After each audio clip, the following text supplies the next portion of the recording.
glory days at the stick. From who's got it better than us to brick by brick. It's always the 49ers way, from off-season to game day. Yeah, we talk back. It's the 49ers Cutback.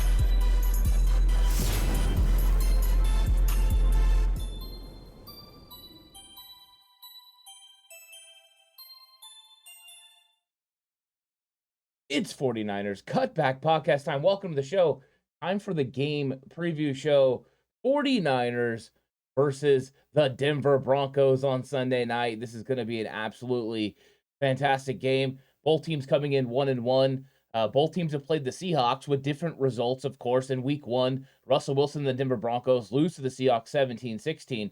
Typical 49ers handle the Seahawks in week two, 27-7.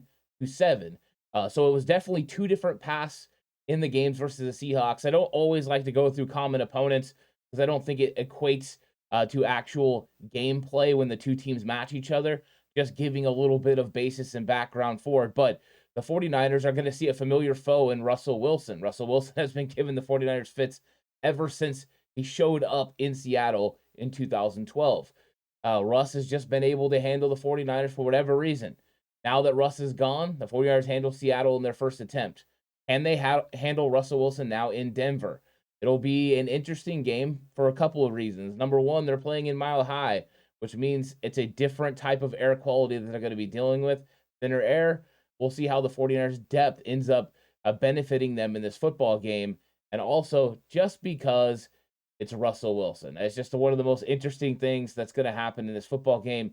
But I'm excited to get into all the matchups and all the things that have to go into this game and how the 49ers can possibly win this game. I think it's going to be a fun one. Of course, I'm going to go through my offensive key matchups, defensive key matchup, and also, wow, that's bold prediction, followed by my game prediction, who I think is going to win this game and what the score is going to be. Well, let's talk a little bit about these teams and what I've saw on film so far. Luckily, I've been able to break down the Denver Broncos for 2 weeks because over on Patreon, I've been doing video breakdowns, scouting reports for the team you're about to play. Last week, I did Seattle. Their game was against Denver in week one, so I got to break down Denver as well. Week two, it's Denver versus Houston Texans. Now, the Seattle offense has struggled to get going a little bit. They've scored 16 points in each of the first two games. Of course, losing to Seattle wasn't fun for them, and they were unable to convert inside the red zone. Some of those troubles persisted again against the Houston Texans.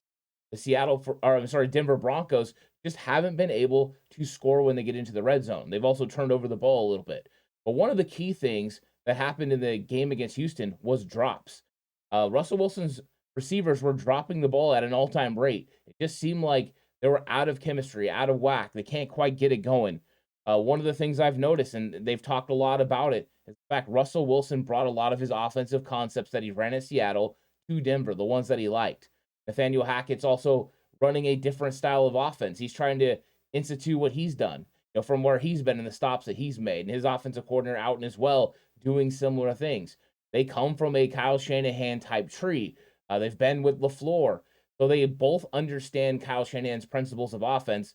And they're trying to run a little bit of what Russell Wilson did with with Bevel and all these other guys. So they're trying to figure it out. And I think this offense is a little out of whack. You throw in the fact that you have players like Jerry Jeudy who are questionable, AJ Hamler who are questionable. They do have explosive players that are absolutely fun to watch, like Montrell Washington, but they haven't been able to get these guys really going inside their offense. One of the main goals of their offense is to run the football, and they have two really good running backs that can get it done, with Javonte Williams, who is absolutely explosive. His outside zone runs are dangerous. He can definitely make things happen. And then, of course, Melvin Gordon, who most of his runs happen on the interior, but he handles himself well. He can go outside as well. It's not that he doesn't have the speed to be able to handle himself. He definitely can. So they have two very talented running backs. They do have questions along the offensive line, and they have been struggling with injuries, especially on the right side. Quinn Miners has been missing practice and struggling to get out there. He's a guy who's big, physical, and strong, but him and Billy Turner, the right tackle, haven't been playing much in practice right now. They're both been dealing with injuries, and you can't really have injuries along your offensive line if you're going to be going against this 49ers front. But they have time to get healthy and get ready for the football game. So it's going to be a fun matchup, 49ers versus Denver. Now on defense, The Denver Broncos have a lot of talented players over there as well, including Patrick Surtain, the young corner. Everyone remembers him coming out of Alabama, really solid. When he went against DK Metcalf early on in the game, they played him off, and then he just rallied to make tackles. But pretty soon, he ended up getting up on DK Metcalf and pressing him. And when he did, DK struggled to get anything going after that. That was one of the things that was the most remarkable about that week 1 game. Seattle with 17 points to get the game rolling. And then after that, they just got completely shut out in the second half.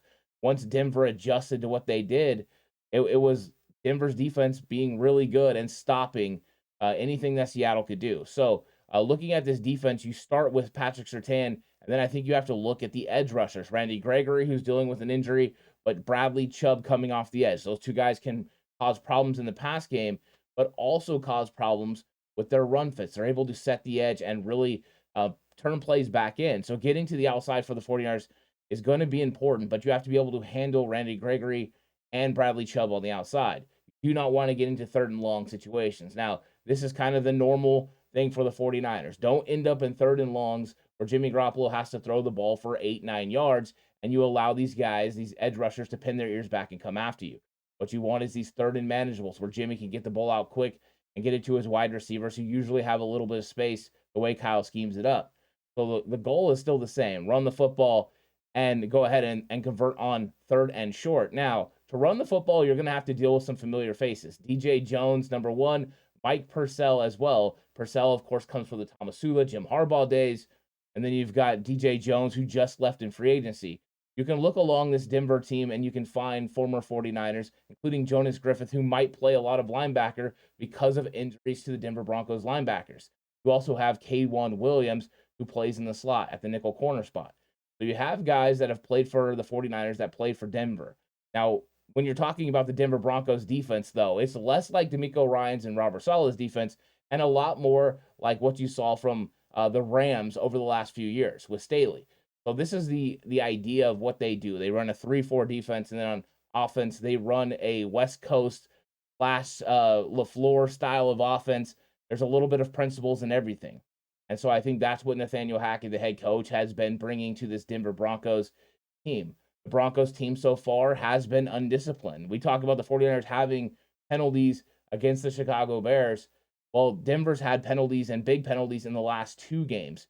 So it did not fix itself. Nathaniel Hackett's had some problems with some of the coaching decisions that he's made. So he's a young guy that's learning. They're overall trying to figure it out. The 49ers might be coming at the right time to catch Denver not fully prepared. I think at some point they're going to get this thing together, and they're going to be a tough team for everyone to beat. But right now, there are chinks in the armor. So let's get into some of these key matchups for the game. Let's get into my offensive key matchup first, and that is handle the front. The reason I say that is because of Chubb and Gregory, you're going to have to handle this front. But it's not just in the pass game, it's in the run game as well. They're going to load up. We've seen the blueprint to handle Jimmy Garoppolo and the 49ers offense, especially the run game, during the end of the 2021 season. It was loaded up with 5 and 6 guys along the line of scrimmage and absolutely come down on the offensive line and try to put pressure on Jimmy to get the ball out quickly. And then what they do is they cheat a safety into the box with what they call a robber. So they're going to give it a deep, high look, a 2-deep look, 2 safeties, and then they're going to go to more of a cover 1. And that other safety is going to come into the box and try to take away Jimmy's over-the-middle throws in that intermediate area. That's exactly where Kyle Shanahan wants to live with Jimmy Garoppolo at the helm. What they want to do is run the football and get those linebackers to come up, get them to commit to the run in the play-action game, and then have Jimmy Garoppolo throw over the top of the linebackers in front of the safeties. So what you got to do is catch them in these situations and be able to get the ball out. So I think handling this front is one of the most important things because you have to be able to run the football against the Denver Broncos. You have to be able to get Jimmy Garoppolo into 3rd and manageable. We can't have 3rd and long where Chubb is just able to get after Jimmy. That's not a good situation. Now, we do have the ultimate equalizer in Trent Williams out on the edge that can help stop Bradley Chubb.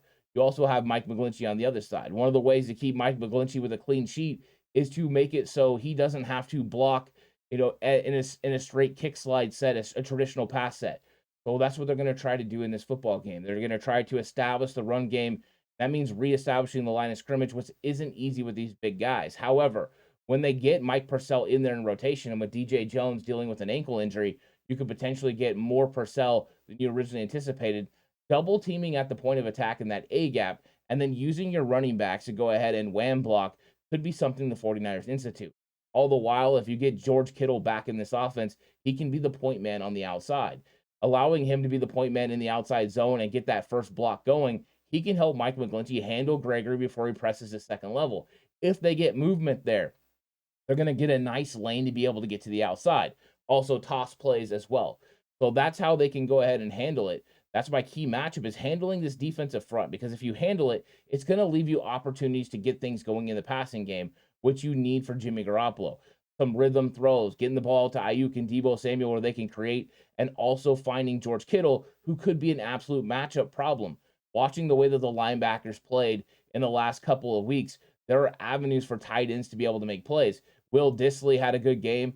They had other guys from Seattle that played well as well, like Noah Fant. So they had plays that were out there. In fact, 2 tight ends scored touchdowns for Seattle in their game versus Denver. You obviously have one of the best tight ends in the league in George Kittle. So as long as he's healthy and able to get out there, there are opportunities for him to be able to make plays, but it all starts up front. It's trench warfare. You have to be able to make your plays up front. I think if the 49ers handle them, then they're going to have a good day on offense. And then let's go through the defensive key matchup, which is no cooking. The 49ers front 7 versus Russell Wilson. It's real simple. We've seen this story before. Now, it's different colors. It's not the blue and the neon and everything. It's not the Pacific Northwest, but it's still Russell Wilson. And Russell Wilson presents some problems for the 49ers, and we've seen it on display with Justin Fields. When Fields got outside the pocket, he could create. He can make things happen. He could extend plays. He could, get first downs with his legs. Russell Wilson's been doing that to the 49ers for years.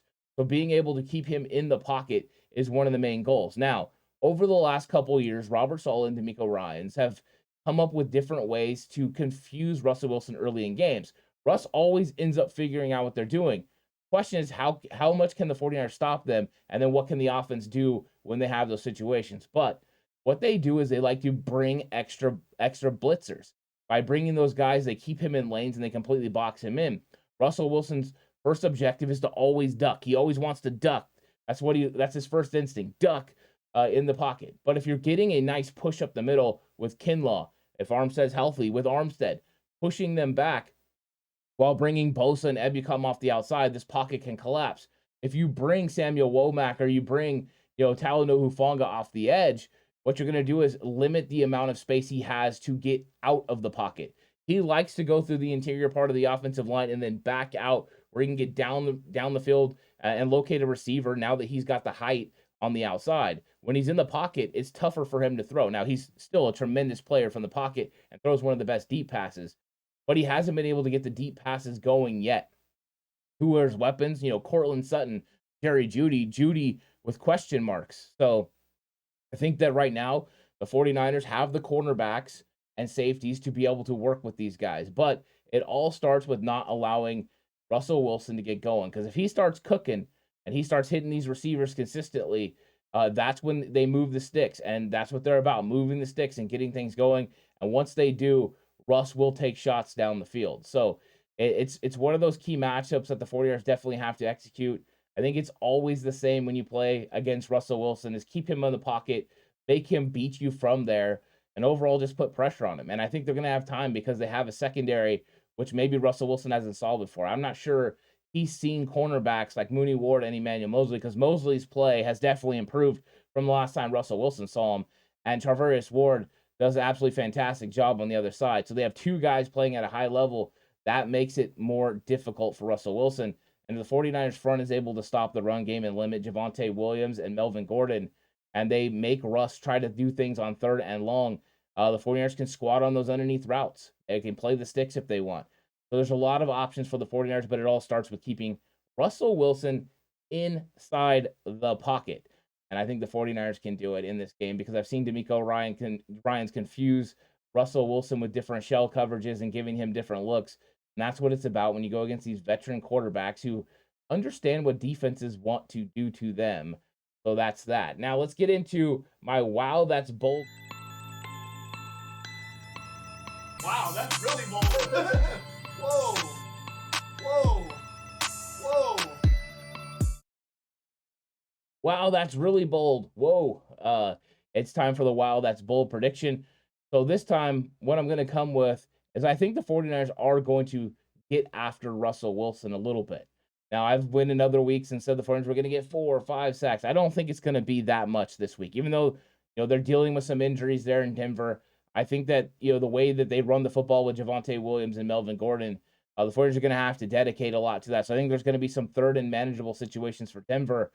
49ers are going to have to get it off the field on third down. But I do think the 49ers are going to get after Russ enough. So I'm predicting that the 49ers get Russ 3 times. So they're going to get him for 3 sacks, but they're also going to force 2 turnovers. I think not only will they get an interception where Russell Wilson just misses and locates a 49ers defender, but also I think there's going to be a strip sack in this game. I think there's going to be an opportunity for the 49ers to get to the football. I've seen it on film.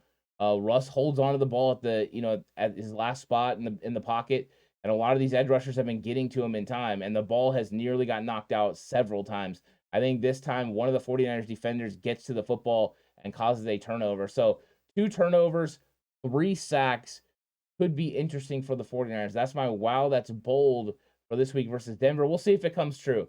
Sometimes I'm remarkably right on these, and sometimes I'm terribly wrong. You just never know, but that's why you got to go bold, right? So that's what that is.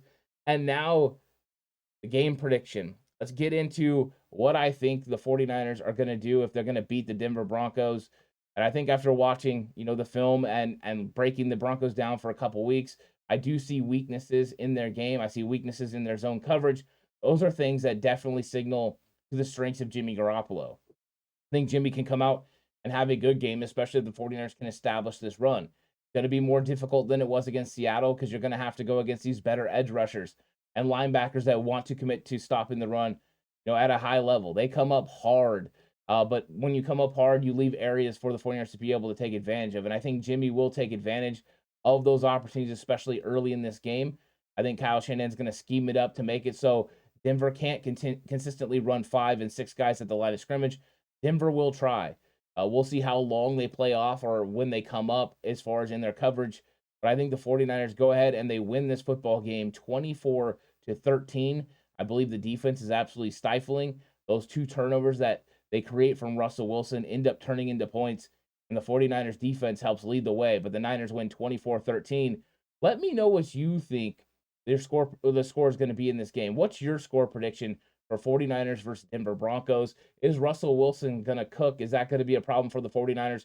Can they stop Javonte Williams in this run game? I think it's one of the most interesting matchups we've seen so far for the mere fact Russ is there, and they've got a good run game. So it's going to be fun to watch. I'm looking forward to it. If you haven't already, give the video a like, subscribe to the channel. I'd really appreciate it, and hit that notification bell so you know when all the videos go live and come out. Over on Patreon, later there's going to be a video coming out where I break down the Denver Broncos and go through the scouting report of how you have to play against them to possibly win.